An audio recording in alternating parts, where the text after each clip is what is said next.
আল্লাহ আমার তো বাবা নাই আল্লাহ, আল্লাহ কিছুদিন আগে আমার বাবা আল্লাহ বিদায় নিয়ে গেছিল আল্লাহ, এই কবরে আমার বাবা শাহিদ আল্লাহ, দুনিয়ার কোন গুণের কারণে যদি আমার বাবা কবরে আটকা পড়ে থাকে আল্লাহ, আল্লাহ তার সন্তানাতি হয়ে আল্লাহ আমরা মাফ চাই, আল্লাহ তুমি মাফ করে দাও।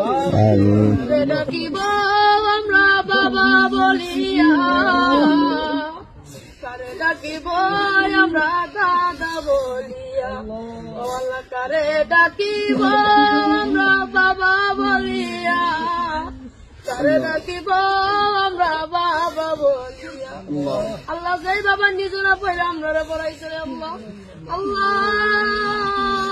আজকে সেই বাবা অন্ধকার কবরে আল্লাহ, আল্লাহ তুমি আমার আব্বার কবরটা জান্নাতের বাগান বানায় দাও। আল্লাহ আমার দাদা নাই, দাদি নাই, নানা নাই, নানি নাই, আল্লাহ দাদা দাদি নানা নানি কবরটা জান্নাতের বাগান বানায় দাও। আল্লাহ তারা তো দুয়ার আসে বসে থাকে রে আল্লাহ, আল্লাহ তারা দুনিয়া আওলাদ পাঠাইছে আল্লাহ, তারা তো আজকে অন্ধকার কবরে,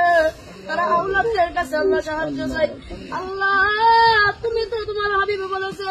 কোন এতিম সন্তান যদি তার আব্বার কবরের পাশে আল্লাহ চোখের পানি বলায় তার আব্বার জন্য দোয়া করে, আল্লাহ ডাক দিতে দেরি হয়, আল্লাহ তুমি ডাক কবুল